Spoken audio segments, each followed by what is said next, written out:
Olá, esse é o vídeo 11 da série sobre positivismo lógico.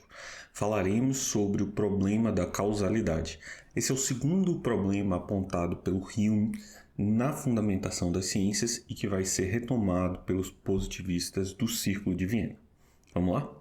Vejamos a seguinte situação. Nós temos uma bola verde e uma bola branca, e a bola branca se movimenta até chegar à bola verde e, em seguida, a bola verde se movimenta.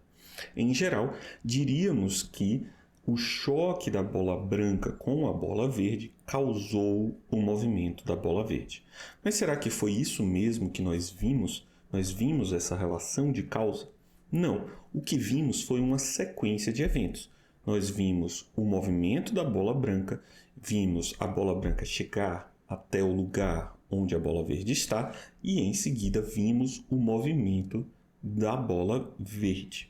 Ou seja, o que percebemos aqui é que não temos experiência com a relação de causa.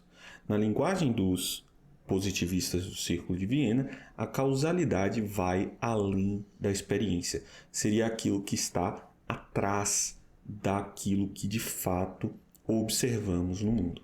É importante lembrar que os membros do Círculo de Viena não tinham pressa em descartar um conceito simplesmente porque ele não é observável. O fato de que algo não é observável não faz com que esse conceito seja ilegítimo. Eu preciso fazer algum tipo de reconstrução do conceito a partir das observações, conectar com a experiência. Para isso, nós temos que lembrar um conceito que é importante e está relacionado ao conceito de causa. Esse é o conceito da correlação. É um conceito bem fundado na observação porque ele simplesmente relaciona a observação do crescimento de uma coisa com o crescimento e o decrescimento de outra. Ou seja, uma primeira versão da noção de correlação é a observação de um fenômeno X permite inferir a presença de Y. Veja, o que aconteceu com a bola foi precisamente isso. Nós observamos a bola branca se chocar com a bola verde e nós poderíamos, numa relação de correlação, inferir que observaríamos o movimento da bola verde. Isso não significa que nós vimos a causa ocorrer. E uma segunda versão, que seria uma versão probabilística, seria a maior probabilidade de observar um fenômeno X implica maior probabilidade de observar um fenômeno Y. Nós não falamos ainda sobre probabilidade, mas vamos falar mais à frente. Aqui basta termos uma noção intuitiva desses conceitos. No caso, a gente deve se perguntar agora, qual é a diferença substancial entre as noções de causalidade e correlação? Caso paradigmático para essa diferença é pensar o consumo de café e observar que, em geral, pelo menos no mundo em que vivemos hoje, o consumo de café está correlacionado com a maior chance de ter câncer de pulmão. E nós observamos isso de um modo empírico. Porém, essa correlação ocorre porque nós temos uma segunda correlação, que é o consumo de cigarro. O consumo de cigarro está associado ao consumo de café em geral. É comum observarmos que pessoas que consomem cigarro consomem mais café e vice-versa. Isso não significa que existe uma relação de causa entre as duas coisas. E por isso que nós queríamos dizer nesse quadro que fumar tem uma correlação com o consumo de café, ou seja, não tem uma relação de causa, é apenas algo que poderia ser de um outro modo, mas fumar tem uma relação de causa com uma maior chance de câncer de pulmão. Para fazer a reconstrução lógica do conceito de causalidade, vamos recorrer a uma ideia do filósofo Karl Hempel, que era um membro do Círculo de Berlim, um círculo similar e em constante conexão com o Círculo de Viena. A ideia é expandir um pouco o horizonte e incluir um pouco das ideias dos interlocutores diretos dos membros do Círculo de Viena. Qual que é a ideia do Hempel? Pensar qual é a função da causalidade nas teorias científicas. Qual que é essa função? A função seria de oferecer explicações para aquilo que nós queremos nas teorias científicas. Observe que o cigarro explica a maior chance de causar câncer de um modo que o consumo de café não explica. É nesse sentido que ele vai tentar fazer a reconstrução lógica da ideia de causalidade.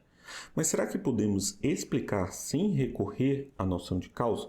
Poderíamos também dizer que estamos redefinindo a ideia de causa, tradicionalmente metafísica, como uma forma especial de explicação. Como que o Hempel vai tentar reconstruir logicamente a noção de causa? Vamos pensar primeiro em termos de leis. Como que leis explicam outras leis? Por exemplo, leis da física. A ideia é que uma lei 1 explica uma lei 2 se a lei 1 de fato implica a lei 2. Como que nós poderíamos ver isso em exemplos? A segunda lei de Newton, que diz força igual a massa vezes aceleração, explica a primeira lei de Newton, a lei que diz que um corpo que não está sujeito à força não se movimenta.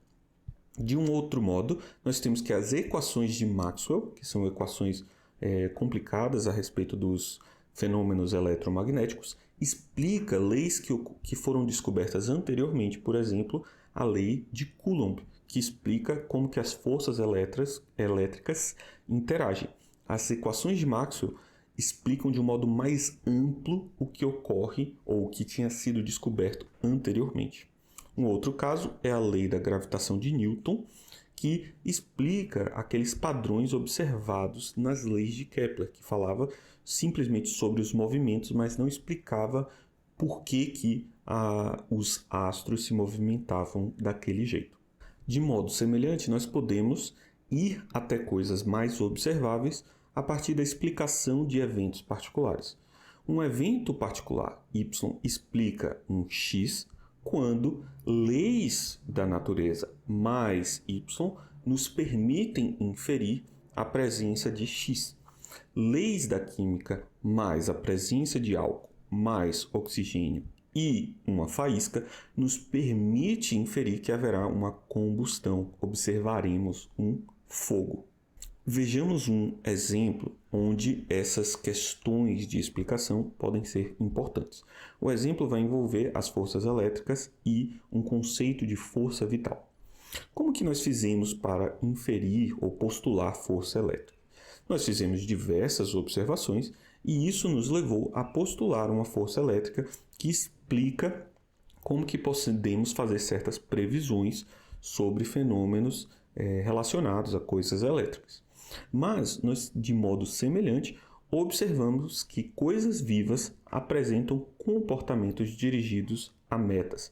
Isso levou um biólogo importante, Driesch, a postular a força vital, que direciona os processos das células do mesmo modo que a força elétrica direciona o movimento das partículas carregadas.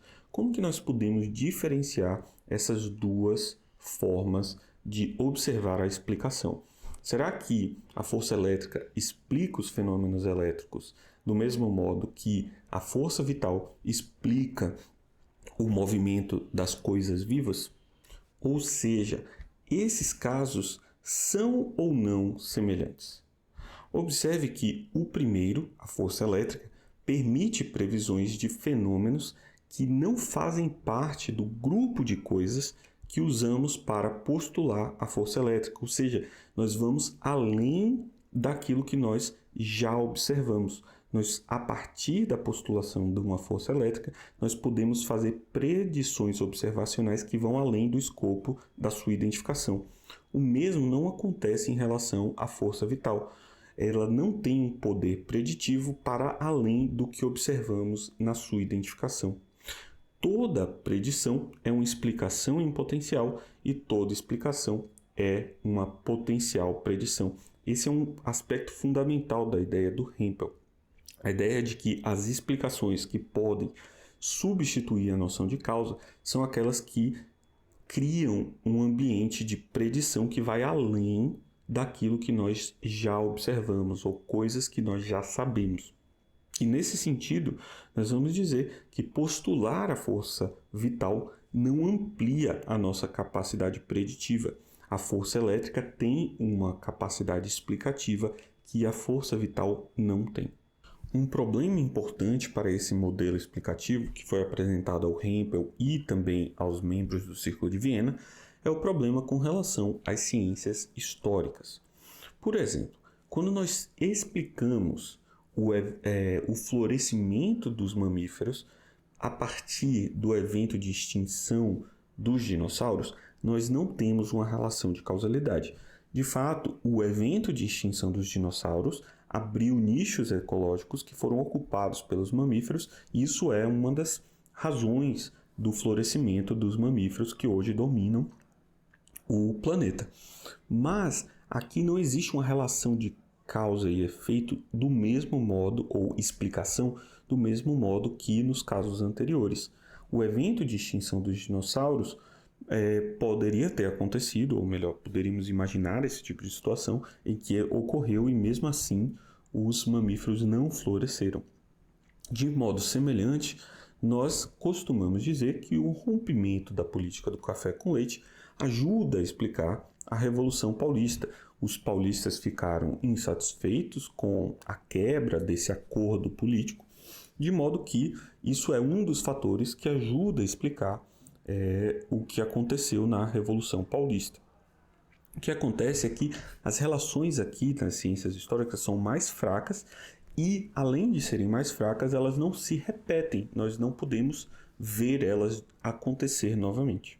Como elas não podem ser observadas novamente, então nós não podemos dizer que vamos fazer predições a partir dessas observações, dessas relações. Essas relações não nos permitem fazer predições.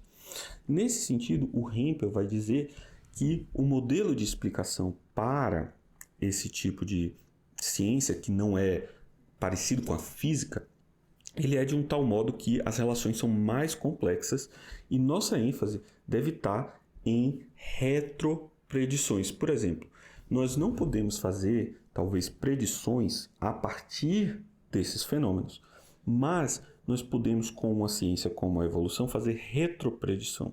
Ou seja, quando observamos características semelhantes entre grupos de animais, podemos fazer a predição que vamos observar um ancestral comum que carrega tanto uma tendência quanto a outra.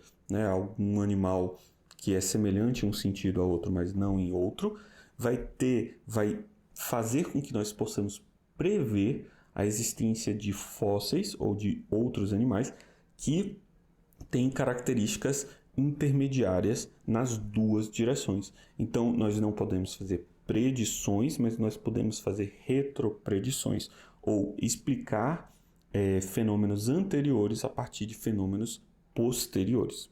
Ou, como no caso que nós vemos aqui, o florescimento dos mamíferos, a observação de que os mamíferos floresceram, permite-nos inferir que houve algum tipo de evento de extinção daqueles animais que eram dominantes no período anterior. Ou seja, de algum modo, prever o evento de extinção dos dinossauros, por mais que não preveja exatamente como esse evento aconteceu.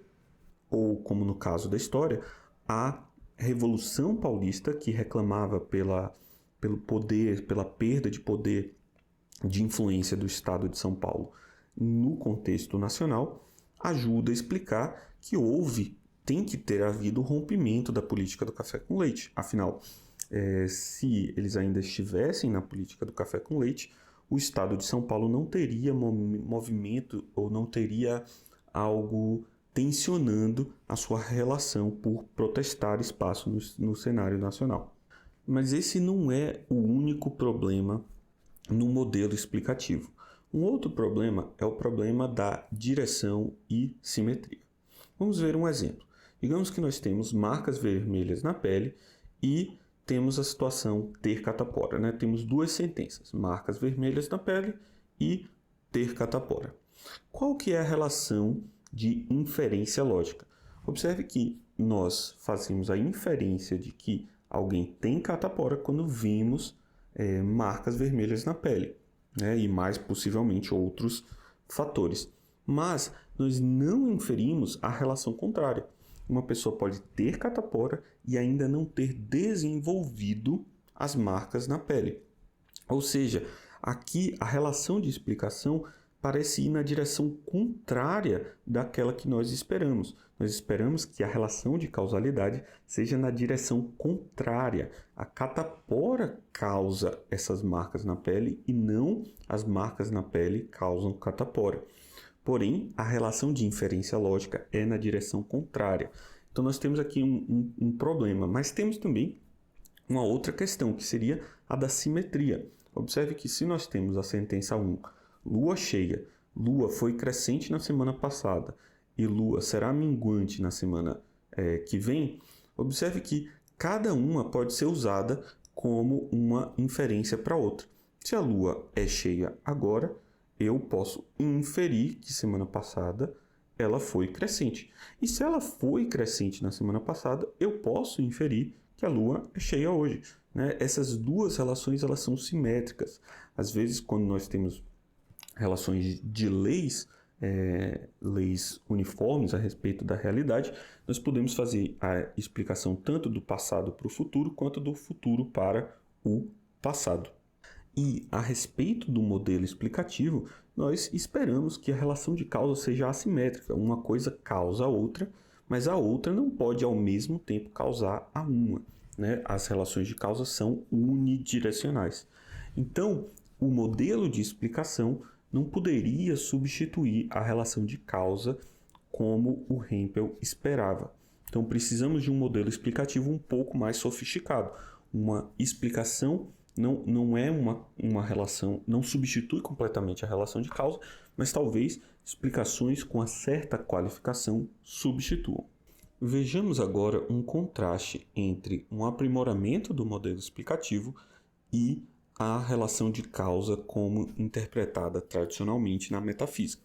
O modelo de regularidade vai dizer que x é causa de y quando é uma parte necessária de uma condição suficiente para o efeito y. Ou seja, vamos dizer que um ferro de passar roupa ligado é uma causa para um incêndio que aconteceu e, de modo semelhante, a presença de oxigênio também é uma causa desse incêndio. No caso, vamos dizer que cada um é uma parte necessária de uma condição suficiente. Um modelo de contrafactualidade, que é um modelo tradicionalmente metafísico, embora existam outros, vai dizer que x é causa de y quando, se x não tivesse ocorrido, então y não teria ocorrido. Ou seja, nós estamos fazendo referências a algo não observável. Como que eu posso observar o que teria acontecido caso uma outra coisa não tivesse acontecido? Seria como dizer, a bola verde lá do começo não teria se movido se a bola branca não tivesse batido nela. Bom, a gente não consegue observar esse tipo de coisa, então nós estamos indo para além da experiência. Nesse sentido, observe que se não tivesse deixado o ferro de passar roupa ligado, a casa não teria pegado fogo. E nesse sentido, a resposta tanto da regularidade quanto da contrafactualidade são precisamente a mesma. Eles vão dizer que o ferro de passar roupa ligado é uma causa do incêndio. E, nesse sentido, nós teríamos um modelo explicativo suficiente para substituir a relação metafísica de causa. Observemos agora dois casos em que esses dois modelos vão dar respostas diferentes. O primeiro caso vai ser em que temos dois tiros que foram apontados em uma dada pessoa e matou essa pessoa. Qual foi a causa ou quais foram as causas da morte dessa pessoa X? No modelo de regularidade, nós vamos dizer que ambos são parte necessária de uma condição suficiente, cada um dos tiros. Porém, observe que no modelo de contrafactualidade, cada um dos tiros, se ele não tivesse acontecido, a pessoa X ainda assim teria morrido e, portanto, nenhum deles vai ser dito como causa. Então, nós temos aqui uma primeira estranheza. No segundo caso, nós temos ainda mais problema. O ônibus, digamos que um ônibus atropela uma pessoa que tinha tomado um veneno, que tinha sido envenenado. No modelo de regularidade, tanto A como B são causas, né? O fato de que o ônibus atropelou ele é uma parte necessária de uma condição suficiente para ele ter morrido, e o fato dele ter sido envenenado também é parte suficiente, é parte necessária de uma condição suficiente. Porém, observe que nós, no modelo de regularidade, chegamos a essa conclusão meio estranha de que o envenenamento foi a causa da morte, mas não foi. Nós queremos dizer que, de algum modo, o atropelamento foi a causa da morte, ainda que a pessoa teria morrido depois do mesmo modo. No modelo de contrafactualidade, nenhum deles vai ser julgado como causa. Então aqui nós estamos diante de um problema sério. Na verdade, o problema maior é que a questão da causa, né, a causalidade, é um problema também para a noção metafísica de causa. Né? Formular precisamente o que é a relação de causa não é fácil nem mesmo dentro da metafísica, que dirá eliminando esses recursos metafísicos. A mensagem, então, talvez seja de que tanto a noção de causa quanto a noção de explicação científica não sejam noções tão importantes assim. Talvez a gente possa lidar com a ciência sem necessariamente ter uma relação de explicação entre as sentenças. E isso vai ser como muitos dos círculos de Viena vão adotar. A ideia não é precisamente que nós precisamos de um modelo de explicação, mas sim nós precisamos de boas teorias que fazem boas predições. Se isso explica ou não, pode ser que não seja uma questão relevante. Então, talvez nós possamos focar simplesmente nas relações de correlação e permitir o uso da noção de causalidade apenas como um recurso para nos referirmos a relações melhor informadas sobre a relação de correlação, né? Sobre aquilo que chamaríamos comumente de causalidade. Então, aqui existe uma tentativa de substituir a relação de causalidade pela explicação. Nós vemos que isso dificilmente vai funcionar, né? Não só a explicação parece não ser da mesma natureza que a causalidade, como a explicação, a ideia de explicação de sentenças em outras sentenças também é uma noção tão nebulosa quanto a de causalidade, ainda que pareça ser uma noção que elimina o recurso à metafísica. No próximo vídeo, vamos falar sobre as propriedades disposicionais. Essas são propriedades como solubilidade, irritabilidade, ou seja, coisas que não estão diretamente acontecendo, mas são potencialmente coisas que acontecem. Nós vamos ver que a ideia de propriedade disposicional é parte muito importante das descrições que queremos fazer com as ciências, e elas apresentam alguns problemas semelhantes ao da noção de causalidade. Então, é mais complicado dizer que dispensamos as propriedades disposicionais do mesmo modo que fazemos para a noção de causalidade. Então, vamos buscar algumas outras soluções que vão se aplicar um pouco melhor para o caso das propriedades disposicionais. Muito obrigado e até o próximo vídeo.